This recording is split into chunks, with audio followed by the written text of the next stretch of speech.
Hello, Isaiah here, and I have some notes I want to share with you today.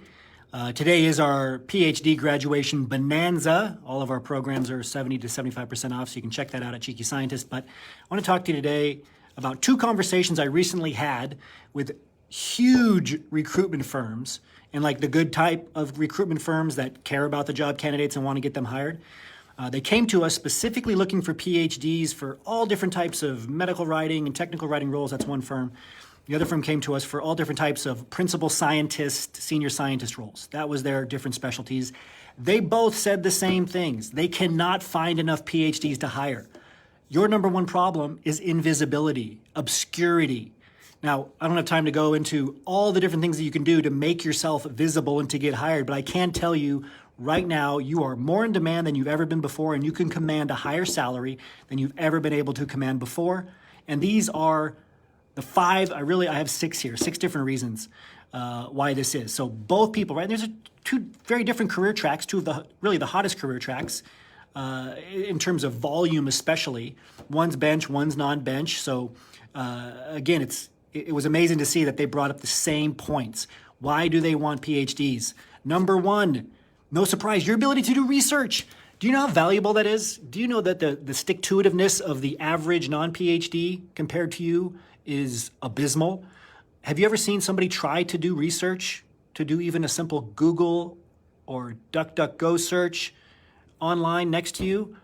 You have this skill, this ability to stay with a thread. I mean, you'll look through articles, the references in one article to another article, then those references on and on, to find a solution. That drive, that's in you that other people don't have. Getting lost in your research. McKinsey & Company, the world's most well-known, largest, arguably the largest, one of the big three management consulting firms, say there's a 21% deficit for people who can do research. You're not even, PhDs, I see their resumes, they don't even have the word research on their resumes. You are incredible at doing research. Talk about it all the time. Talk about how incredible it is. How you can find the answer to anything once you know the answer you're looking for. I think most people can't do that. They give up. They give up after a minute. I can't stress how valuable that is. Analysis. Now look, I know you want to impress people with some technical skill. You know how to use a PCR machine or mass spec or something. Big deal. They have robotics that do this in industry. None of these recruitment firms brought that up. They didn't say, oh, they need to know how to use the X1000, a centrifuge. They need to know how to do whatever with lasers or HPLC. They don't care. They don't even know what the word in vivo means. No offense to them, but seriously, the recruitment firm that was hiring for the principal scientist position, the person I talked to did not know what in vivo meant. Okay, so that's a news flash for you. These aren't PhDs hiring PhDs, these large recruitment firms, even biotechs, right? A lot of them are funded by venture capitalists who find a recruitment firm for them. This is a lot of new information, I think, for a lot of you. Look, you're valuable, but you got to understand the situation. You're so extremely poor in academia and you're in a broken system. The Atlantic just came out with an article talking about how absurd, how much of a joke, that's the title, academic publishing is. And what does that make you if you're a PhD that stays in academia after getting your PhD, right? If articles are starting to come out about how much of a joke the system is, what are they going to start saying about the people that stay in that system and don't transition out? Number two, analysis. Whether you deal in information, let's say you're more on the qualitative data information side, you're an interdisciplinary PhD, or you're a STEM PhD, and you're dealing in data, like hard data, the ability to analyze that, to find patterns, to even know what a p-value is, puts you in the top, 1.6% of the most educated people. Are you even mentioning the word analysis, research analysis? Problem solve, like the simpler terms that the recruiters know are like problem solving, right? Critical thinking, comprehension. On that note, another one on the list was information processing. This is just how fast you learn.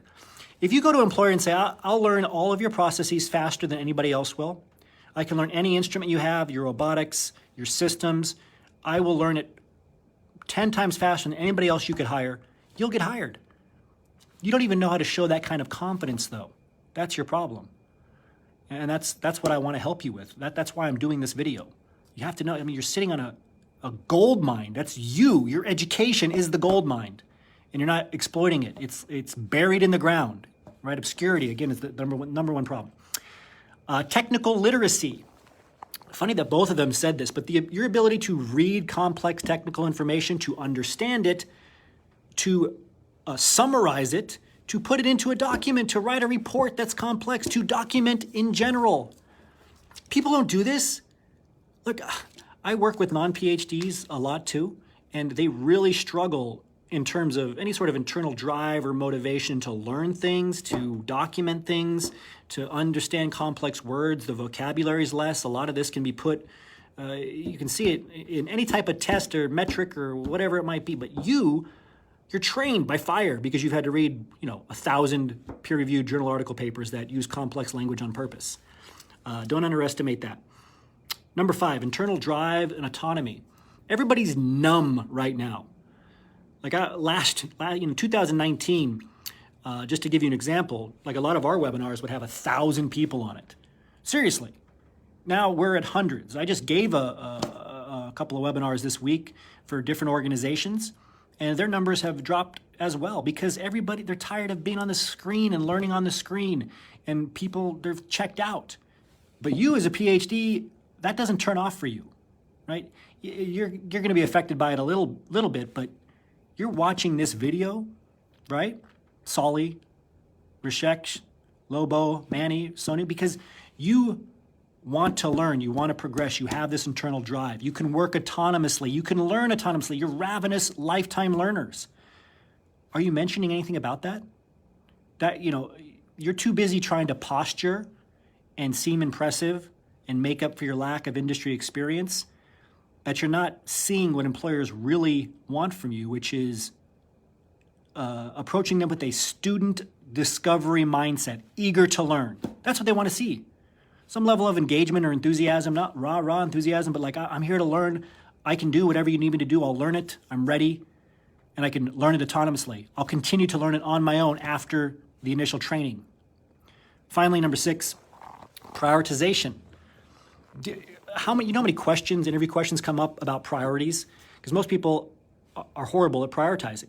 They'll ask questions like, okay, you have your set of priorities for the day, and then a manager from a different department comes in and gives you another set of priorities different from your direct manager's priorities. What do you do?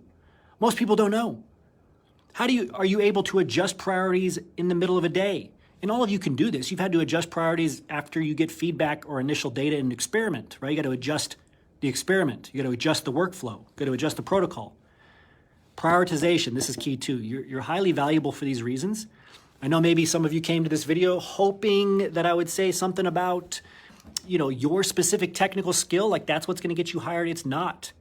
And that thinking is why The Atlantic just posted that article, right? Academic publishing is a joke. Nothing is reproducible. Lifetime academics are more and more being seen as a joke because of this. Okay, so get out of that academic mindset, get into an industry mindset. Think more pragmatically, practically about results. Use words that other people use, especially the initial gatekeepers: research, analysis, information processing, speed of learning, prioritization, the ability to work autonomously, technical literacy, documentation, on and on.